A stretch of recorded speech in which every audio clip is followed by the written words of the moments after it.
Worst week ever. So last weekend, partial sprain on my thumb. Couple days later, hurt my elbow. Hurt my elbow pretty bad, swells up. Yesterday, coming home, going up a concrete staircase in a parkade. Trip, land on my arm, because it's all sore. It buckles. Right on my, look at this. Check that out. It's all up in here. So it gave way right on my face. So you get to, don't stare at it. I know you want to get it out of the way, go ahead.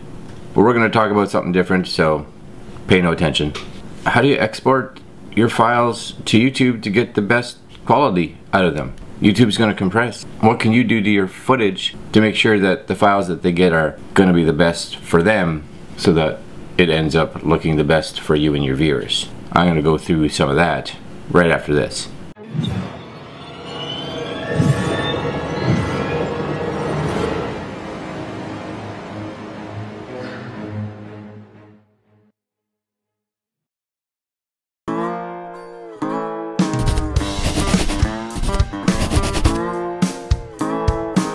Alright, so I'm going to do a lot of this on my computer so you guys can see this. I'm doing it in Final Cut, but really what we're trying to figure out is, depending on the system that you're using and depending on what editor you're using, what kind of changes you can make so that the quality that's being uploaded is as high as possible and is what YouTube actually kind of tells us that we should have. One of the things first to be aware is, I'll bring up this screen here. These are recommended what's called bit rates. And I'm going to deal mostly with bit rates because the resolution that you deal with really up to you. I always upload right now in 4K and I have a video that kind of explains why I do that. So if you guys want to check that one out, I'll try to put a link somewhere there for you. But outside of resolution, really YouTube has recommended bit rates for recommended sizes. So here's a little chart, recommended video bit rates for, and these ones are for probably the majority of us, for standard dynamic range uploads. Okay, and you'll actually see, depending on what you're uploading and what frame rate you're uploading in, the recommended bit rates. So I'll talk about the 4K one. So it says 35 to 45 megabit per second if you're doing 24, 25, or 30, and most times for me I'm doing 24.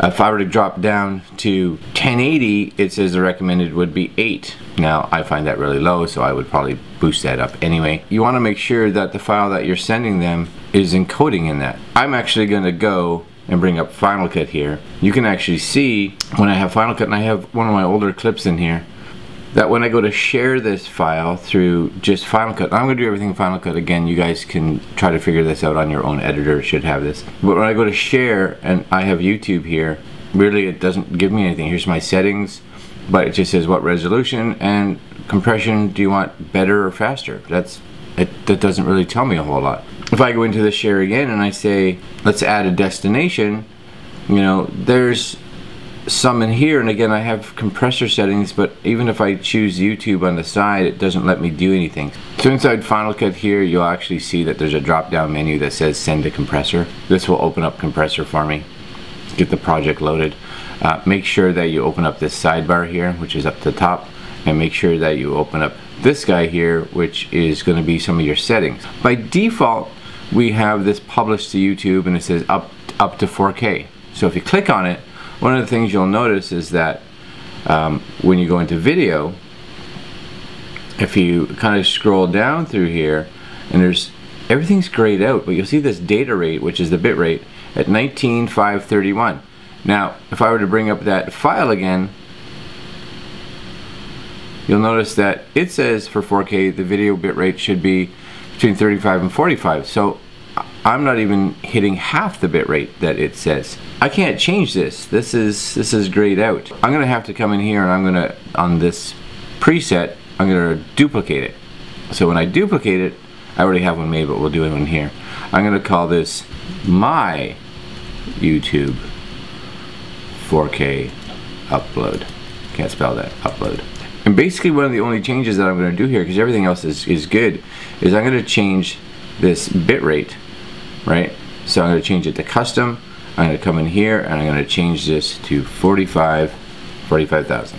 And at that point in time, I could add this to my video, change my source to desktop for now, and I could start the batch.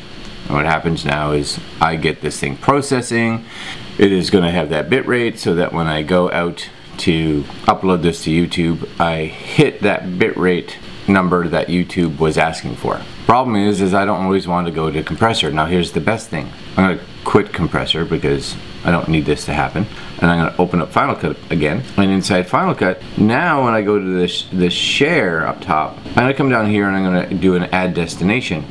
And you'll see that there's Compressor, and I'm going to bring Compressor over here, and I'm just going to slide it. So it says there's built-in groups, right?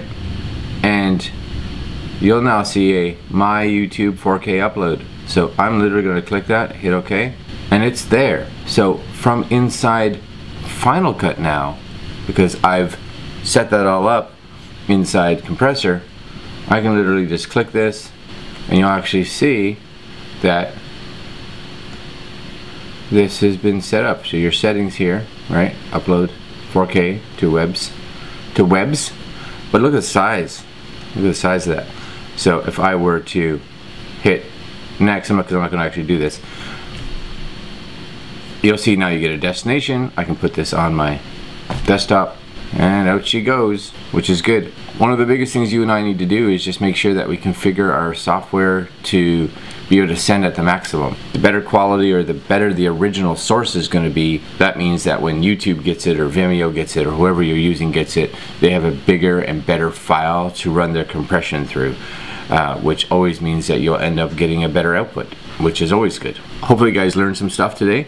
This is actually a new one for me. I only learned this one not that long ago, so I figured I'd let you guys know about it. I really got into this, understanding bit rates. Hopefully it's useful. Hopefully you can find this in whatever software you're using to edit. If you have a more consumer or basic editor, it may not be there, so be aware of that. If you have a more of a professional based editor, it should be there. Just kind of go on the hunt for it. I'm going to leave you guys with that. Hopefully you weren't staring at this the whole time. Like, comment, share, subscribe, do all the good stuff, and I'll be back in a couple days. We'll talk to you then.